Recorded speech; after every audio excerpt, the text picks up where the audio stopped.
They always say don't go on a stage with a child or an animal, because everybody will, they'll wipe you out because you're busy acting and the animal is instinctive and so is the child. But Chaplin could work wonderfully with children. You just had to be like they are, not acting. Playing. Having it become real. Yeah. Switching off the voice in the head and letting it happen. And what about mask?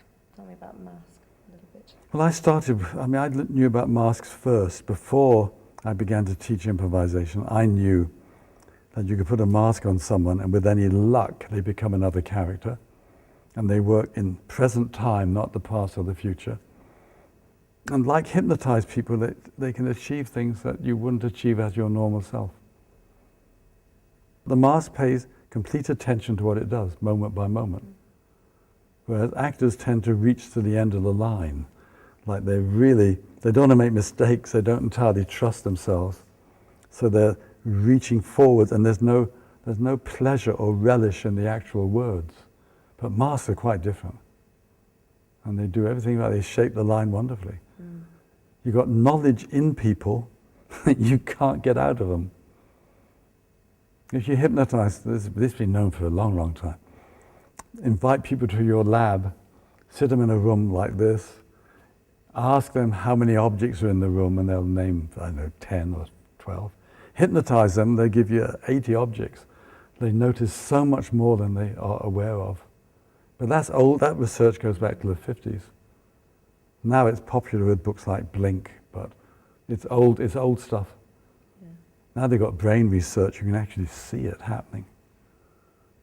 You don't take the decision, something else does.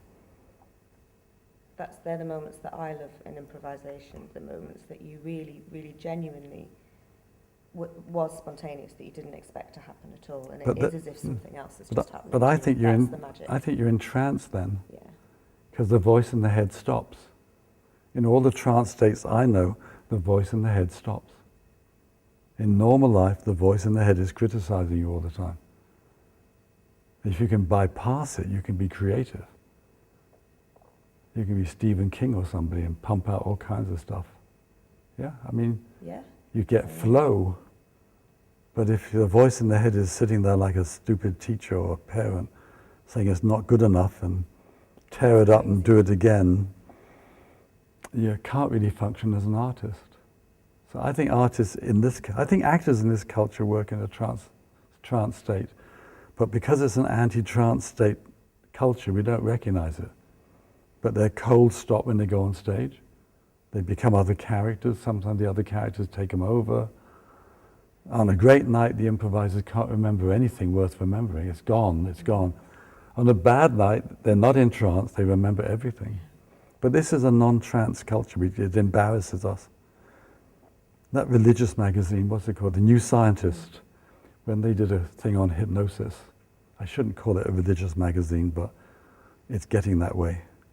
The Archbishop of Canterbury writing in it the other week. Really? Dalai Lama, and they're always trying to get religion in. There's some guy in the editorial board who's trying to sneak it in. Yeah. Anyway, that magazine, they did an issue on hypnosis, and they had themselves hypnotized to see if it was real. In the 21st century, when back in 1850 somebody was cutting people's ribs out to remove lungs under hypnosis. I mean, it's ridiculous. The whole culture doesn't want to think about trance. In trance, you can achieve wonderful things. It just means the voice in the head stops.